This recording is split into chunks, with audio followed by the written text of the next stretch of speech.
మనకు జరిగిన మ్యాచ్ ఏంటంటే ఎల్ఎస్జీ వర్సెస్ ఎస్ఆర్హెచ్. మరి ఆ మ్యాచ్ లో ఖచ్చితంగా ఎల్ఎస్జీ గెలవాల్సిందే, ఎందుకంటే ప్లే ఆఫ్ రేస్ లో ఉండాలంటే ఎల్ఎస్జీ ఖచ్చితంగా గెలవాల్సిన మ్యాచ్. కానీ ఎల్ఎస్జీ ఓడిపోయింది, ఎస్ఆర్హెచ్ అయితే విన్ అయింది. మన ఎస్ఆర్హెచ్ టీం అయితే విన్ అయింది కాబట్టి ఖచ్చితంగా మనం హ్యాపీగా ఉంటాం. కానీ దీంతో పాటు ఎంఐఈ అండ్ డిసి ఇప్పుడు వీళ్ళిద్దరు ఓన్లీ ఈ రెండు జట్ల మధ్యనే ప్లే ఆఫ్ క్వాలిఫికేషన్, ఆ ఫోర్త్ స్పాట్ ఉంది కదా, అక్కడ వీళ్ళిద్దరి మధ్యనే పోటీ. మరి దాని గురించి నిన్న జరిగిన మ్యాచ్ గురించి ప్రివ్యూ అండ్ ఈ టీమ్స్ గురించి మరి ఎవరికి ఎక్కువ క్వాలిఫికేషన్ ఛాన్స్ ఉందో దాని గురించి అయితే మనం ఈ వీడియోలో మాట్లాడదాం. మరి ఇంకెందుకు ఆలస్యం భయ్యా, లెట్స్ గో.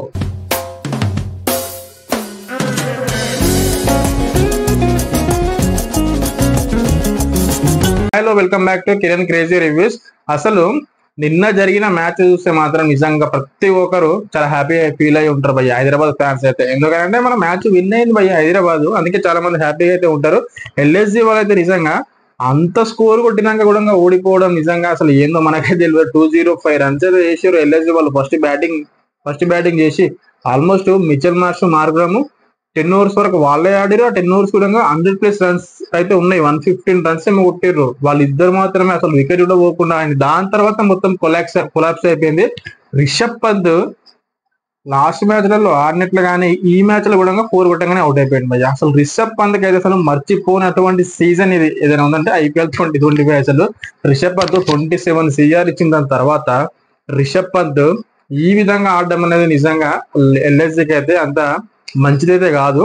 కాకపోతే నాకు ఇక్కడ ఒకటి ఏమనిపిస్తుంది అంటే, రిషబ్ పంత్ కి 27 CR ఇచ్చినప్పుడు నికోలస్ పురాన్ కి కెప్టెన్ ఇచ్చి రిషబ్ పంత్ కి మంచి ఫ్రీడమ్ గా ఆడే ఛాన్స్ ఇచ్చుంటే ఇంకా మంచి పర్ఫార్మెన్స్ వస్తుండనేమో అని చెప్పేసి నాకైతే అనిపిస్తుంది భయ్య. మరి మీకేమో అనిపిస్తుందో కింద కామెంట్ అయితే చేయండి. అండ్ ఇప్పుడు మనం మ్యాచ్ గురించి అయితే మాట్లాడితే ఎల్ఎస్జీ వాళ్ళు 205 రన్స్ అయితే చేసారు భయ్య. టార్గెట్ అయితే 206 ఎస్ఆర్హెచ్ వాళ్ళకి, హైదరాబాద్ వాళ్ళకి. అండ్ ఎస్ఆర్హెచ్ లో అయితే ట్రేవిస్ హెడ్ ఆడతలేడు. ఎందుకు ఆడతలేడు ఆల్మోస్ట్ అందరూ తెలిసిందే, కాకపోతే తెలుగు వాళ్ళు కూడా తెలుసుకుంటారు కాబట్టి. ట్రేవిస్ హెడ్ కి అయితే కరోనా పాజిటివ్ రావడం వల్ల ఇండియాకి అయితే రాలేకపోయాడు, ఆస్ట్రేలియాలో ఉన్నాడు కాబట్టి ట్రేవిస్ హెడ్ అయితే ఆడలేడు. అండ్ ఎస్ఆర్హెచ్ 206 రన్స్ చేసింగ్ లో దిగింది చూడు. అసలు ఫస్ట్ బాల్ నుంచే వాళ్ళు స్టార్ట్ చేసారు మనకు. ఆ తర్వాత థైడే అండ్ అభిషేక్ శర్మ అయితే మంచి స్టార్ట్ అయితే ఇచ్చారు.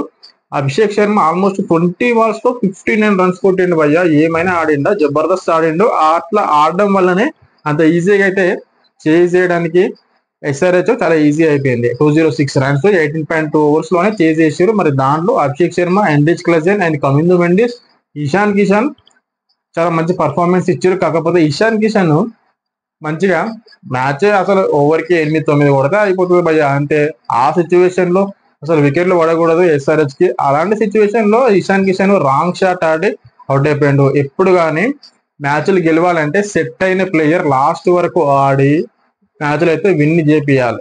అంతేగాని రాంగ్ షాట్లు ఆడి కరెక్ట్ టైంలో అవుట్ అయితే మాత్రం నిజంగా అసలు ఇంత ఎక్స్పీరియన్స్ ఇషాన్ కిషన్ అట్లా అవుట్ అవుతాడని చెప్పేసి అసలు అనిపించలే. అక్కడ అవుట్ అయింది కాబట్టి అట్లా మాట్లాడుతున్నాం. ఒకవేళ 4 పోయి ఉంటే మాత్రం వేరేలా మాట్లాడుతుంటే మీ అంతా ఇంకా అట్లా ఏం లేదు. కాకపోతే నిన్నటి మ్యాచ్ లో ఒకటి జరిగింది భయ్య, గొడవ ఇద్దరు ప్లేయర్స్ మధ్య. అభిషేక్ శర్మ అండ్ దిగ్విజయ్ రతి ఇద్దరి మధ్యలో జరిగింది. అభిషేక్ శర్మ 19 balls లో 59 రన్స్ ఉన్నప్పుడు బ్యాటింగ్ లో ఉండు. మన దిగ్విజయ్ రతి అయితే ఫస్ట్ బాల్ వేస్తాడు భయ్య. ఫస్ట్ బాల్ కి అభిషేక్ శర్మ మిస్టేక్ అయ్యి క్యాచ్ అయితే వెళ్ళిపోతుంది. అభిషేక్ శర్మ అవుట్ అయిపోతాడు. వెంటనే దిగ్విజయ్ రతి పో అని చెప్పేసి చిన్న కామెంట్స్ అయితే చేస్తాడు, ఇట్లా రాస్తాడు. ఎన్నిసార్లు అయిపోయినా అదే దిగ్విజయ్ రతి. ఎలాంటి ప్లేయర్ అయినా ఒక్కటే చెప్తున్నా భయ్య, ఎలాంటి ప్లేయర్ అయినా మంచి టాలెంట్స్ ఉన్న ప్లేయర్లు ఇంకా చాలా మంది ఉన్నారు.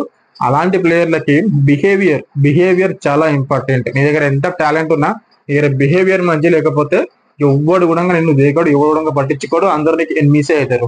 ఎంత టాలెంట్ ఉంటుందో అంత ఒదిగి ఉండాలి, నీ బిహేవియర్ మంచిగా ఉండాలి. ఎప్పుడు కానీ సరే నువ్వు వికెట్ తీసినావు సెలబ్రేషన్ చేసుకో, అంతేగాని ఒక ప్లేయర్ ని హర్ట్ చేసేంత ఉండొద్దు. మనం ఇండియన్స్ భయ్యా, నువ్వేమన్నా ఆస్ట్రేలియా లేకపోతే పాకిస్తాన్ కాదు కదా. నువ్వు ఎప్పుడైతే వికెట్ తీసినావు నువ్వు సెలబ్రేషన్ చేసుకో, అంతేగాని అవతల బ్యాట్స్మెన్ ని కొంచెం కించపరిచేటట్టు, తక్కువ చేసేటట్టు అలాంటి సెలబ్రేషన్ మనకు అవసరమే లేదు. అక్కడ స్టార్ట్ చేసింది దిగ్విజయ్ రతి. అక్కడ తప్పు ఎవరిదైనా ఉంది అంటే స్టార్ట్ చేసింది దిగ్విజయ్ రతి. అండ్ దాని తర్వాత అభిషేక్ శర్మ కూడా ఇంకో తప్పు చేసిండు. ఇట్లా అంటాడు అంటే దిగ్విజయ్ రతికి మంచి జుంపాలు ఉంటాయి కదా, మంచి ఎయిర్స్ చాలా ఉంటాయి కదా. అభిషేక్ శర్మ ఇట్లా అంటాడు. అది కూడా తప్పే అది. కాకపోతే స్టార్ట్ చేసిన దిగ్విజయ్ రతి కాబట్టి నేనైతే దిగ్విజయ్ రతి తప్పు అంటున్నా. ఆల్మోస్ట్ ఎక్కువ అయితే అభిషేక్ శర్మ అట్లా అన్నా కూడా తప్పు. కాకపోతే మన ఇండియన్ ప్లేయర్స్ ఇట్లా చేయడం అనేది నిజంగా చాలా చాలా తప్పే అది. అట్లయితే చేయొద్దు. అండ్ సెలబ్రేషన్ ఎట్లా చేయాలా, సెలబ్రేషన్ చేస్తే మనం కూడా సెలబ్రేషన్ చేయాలి. అంత మంచిగా ఉండాలి సెలబ్రేషన్. అండ్ అక్కడైతే జరిగింది అయితే అది భయ్య. అండ్ దాని తర్వాత కమిందో ఎండిస్ క్లజిన్ అయితే మ్యాచ్ అయితే విన్ చేపించేసారు. లాస్ట్ లో ఏదైతే ఎండిస్ క్లజిన్ అవుట్ అయినా నితీష్ కుమార్ రెడ్డి వచ్చి 4 అయితే కొట్టేసి మ్యాచ్ అయితే విన్ అయిపోతుంది భయ్య. ఓవరాల్ గా చూసుకుంటే మాత్రం ఎస్ఆర్హెచ్ అయితే మ్యాచ్ అయితే విన్ అయింది. ఎల్ఐసి వాళ్ళైతే ప్లే ఆఫ్ రేస్ నుంచి అయితే వాళ్ళు వెళ్ళిపోయినట్ట. ఇంకా ఆల్మోస్ట్ వాళ్ళు ఇంటికి వెళ్ళిపోయినట్టు అనుకో. ఇంకా హెల్మెట్ వచ్చేసింది వాళ్ళకు పాయింట్స్ టేబుల్ లో. అండ్ ఇప్పుడు 4th స్పాట్ లో మరి ఢిల్లీ రాబోతుందా, ఎంఐ రాబోతుందా? మరి మీకేమనిపిస్తుంది కింద కామెంట్ చేయండి.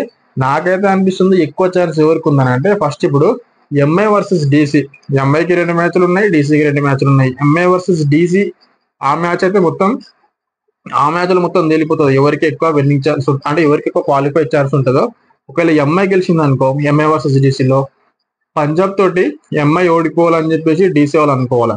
అండ్ డీసీ పంజాబ్ తోటి మంచి హై రన్ రేట్ తోనైతే గెలవాలి, లేకపోతే చాలా కష్టం అయిపోతుంది. ఆల్మోస్ట్ వీళ్ళకి 16 పాయింట్స్ ఉన్నాయి ఆల్రెడీ.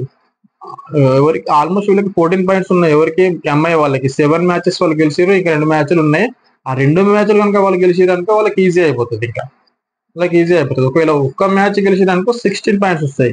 అండ్ డీసీ వాళ్ళకు చాలా కష్టం అయిపోతుంది. అప్పుడు డీసీ వాళ్ళు పంజాబ్ తోటి మంచి మార్జిన్తో గెలిస్తేనే, పంజాబ్ ఎంత మంచి ఫామ్ లో ఉంది భయ్య, పంజాబ్ తోని గెలవాలంటే చాలా కష్టం అయిపోతుంది. అలాంటిది మంచి మార్జిన్ అంటే ఇంకా కష్టం అయిపోతుంది. కాబట్టి ఒకవేళ ఎంఐ ఓడిపోయింది అనుకో డీసీ తోటి, ఖచ్చితంగా డీసీ పంజాబ్ తోని ఓడిపోవాలి. అండ్ ఎంఐ పంజాబ్ తోటి గెలవాలా ఖచ్చితంగా.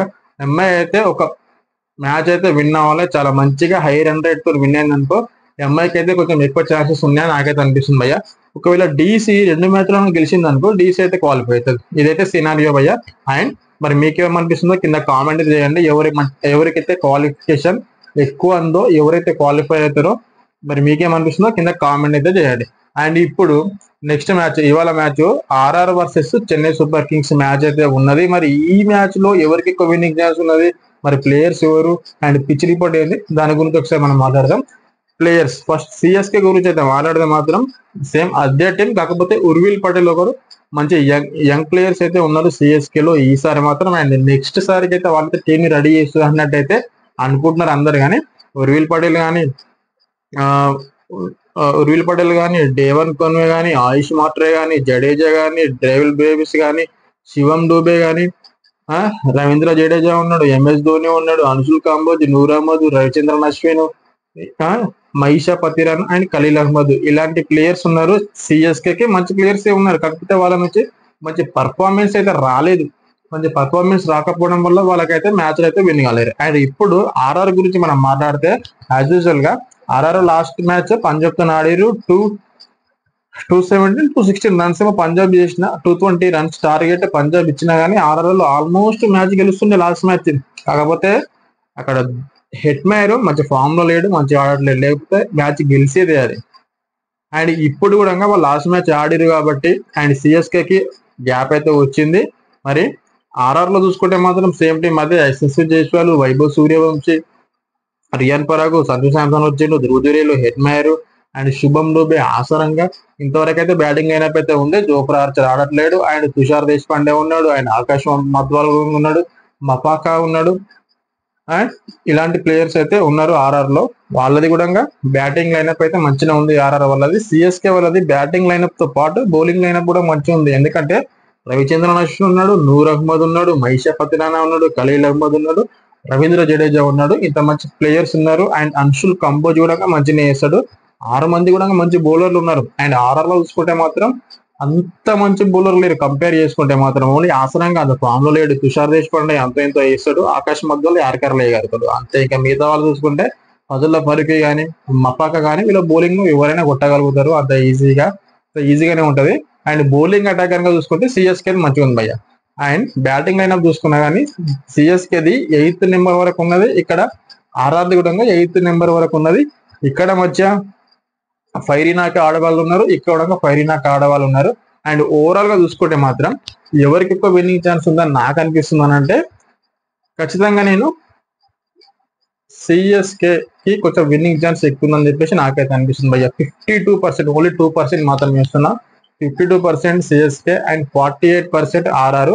మరి ఏం జరిగేది ఎవరు మేము చెప్పలేము. ఆర్ఆర్ కూడా మంచి టీం, చాలా మంచి టీం, చాలా మంచిగా ఉన్నది. బ్యాటింగ్ అయినా కూడా మంచిగా ఉంది. మరి మీకేమనిపిస్తుందో కింద కామెంట్ చేయండి. అండ్ ఈ మ్యాచ్ అయిపోయినాక నెక్స్ట్ ఈ match review and next match preview గురించి మనం నెక్స్ట్ వీడియోలో మాట్లాడదాం. అప్పటివరకు థ్యాంక్ యూ. అండ్ లాస్ట్ లో మళ్ళీ చెప్తున్నా, కొత్త వాళ్ళు చూసుకుంటే మాత్రం సబ్స్క్రైబ్ చేసుకునే వాళ్ళు నా ఛానల్ అయితే సబ్స్క్రైబ్ చేసుకోండి. అండ్ స్పోర్ట్స్ గురించి ఎలాంటి నాలెడ్జ్ కానీ ఎలాంటి అప్డేట్స్ కానీ మీకు కావాలి అనుకుంటే నా ఛానల్ని డైలీ ఫాలో కానీ సబ్స్క్రైబ్ చేసుకోండి. అండ్ ఈ వీడియో నచ్చితే మీరు లైక్ చేయండి, కామెంట్ చేయండి, షేర్ చేయండి. Thank you friends.